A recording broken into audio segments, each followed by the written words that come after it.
क्या यह संभव है कि जो देश कल तक पूरी दुनिया को अपनी मुट्ठी में समझता था, आज उसे अपनी ही बिछाई गई बिसात का सामना करना पड़ रहा है? सोचिए, ऐसा क्या हुआ कि एक सुपर पावर को अपनी ताकत का घमंड दरकिनार कर अपने सहयोगियों के सामने मदद का हाथ फैलाना पड़ा? क्या अमेरिकी राष्ट्रपति डोनाल्ड ट्रंप, जो हमेशा अमेरिका फर्स्ट की बात करते हैं, आज एक ऐसे भू राजनीतिक चक्रव्यूह में फंस गए हैं जहां उन्हें दुनिया से गुहार लगानी पड़ रही है? 16 दिन, जी हाँ, अमेरिका और ईरान के बीच चल रहे इस भीषण युद्ध को शुरू हुए आज 16 दिन हो चुके हैं और वैश्विक पटल पर जो तस्वीर उभर कर सामने आ रही है वो व्हाइट हाउस की सोच से बिल्कुल अलग है। नमस्कार दोस्तों, मैं हूं मास्टर हिट न्यूज से और आज हम उस कड़वी और जमीनी सच्चाई का पर्दाफाश करेंगे जिसे अक्सर सनसनी के पीछे छिपा दिया जाता है। आज जो हम खाड़ी देशों की स्थिति देख रहे हैं वह आधुनिक इतिहास के पन्नों में एक टर्निंग पॉइंट के रूप में दर्ज होने जा रही है। जब इस युद्ध की शुरुआत हुई थी तो कई सैन्य विशेषज्ञों को लगा था कि अमेरिका अपनी ताकत के दम पर इसे कुछ ही दिनों में खत्म कर देगा, लेकिन पिछले 15 से 16 दिनों के घटनाक्रम ने पूरी दुनिया को झकझोर कर रख दिया है। हाल ही की सबसे बड़ी खबर यह है कि डोनाल्ड ट्रंप ने चीन,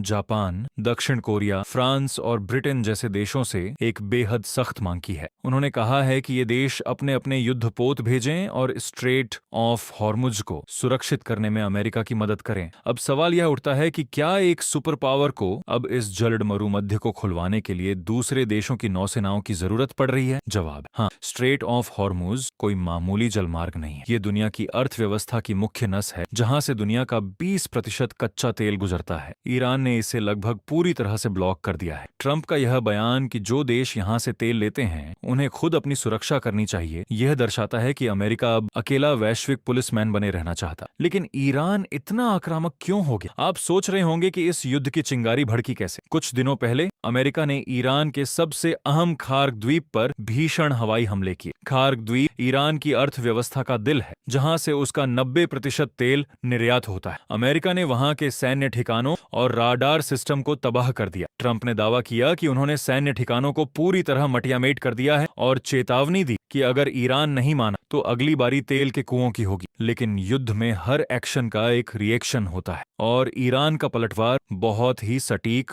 और खतरनाक था। ईरान ने सीधे अमेरिका से भिड़ने के बजाय अमेरिका के उन अरब सहयोगियों को निशाना बनाया जो इस युद्ध में प्रत्यक्ष या अप्रत्यक्ष रूप से अमेरिका के साथ खड़े हैं। क्या हुआ उसके बाद? ईरान ने ड्रोन और मिसाइलों की बारिश शुरू कर दी। यूनाइटेड अरब अमीरात के फुजैरा पोर्ट पर भयंकर ड्रोन हमला हुआ। आपको बता दें कि फुजैरा दुनिया के सबसे बड़े ऑयल टर्मिनल्स में से एक है। वहां लगी भीषण आग ने पूरी दुनिया के ऊर्जा बाजार में हड़कंप मचा दिया है और तेल की लोडिंग को कुछ समय के लिए रोकना पड़ा। सिर्फ यूएई ही नहीं, बहरीन की बापको रिफाइनरी पर भी मिसाइलें गिरी और वहां भी आग लग गई। इतना ही नहीं, दुबई एयरपोर्ट के करीब भी ड्रोन हमले हुए जिससे आम जनजीवन पर सीधा असर पड़ा। ईरान का संदेश साफ है, अगर खार्ग द्वीप का तेल नहीं बिकेगा तो खाड़ी के किसी भी देश का तेल सुरक्षित नहीं है। युद्ध रुक क्यों नहीं रहा है? अब सबसे बड़ा और जिज्ञासु सवाल, जब दोनों तरफ इतना भारी नुकसान हो रहा है तो इस युद्ध को खत्म क्यों नहीं कर दिया जाता? युद्ध विराम क्यों नहीं हो रहा? दोस्तों, युद्ध की शुरुआत करना आसान होता है, लेकिन उसे खत्म करना सबसे मुश्किल काम।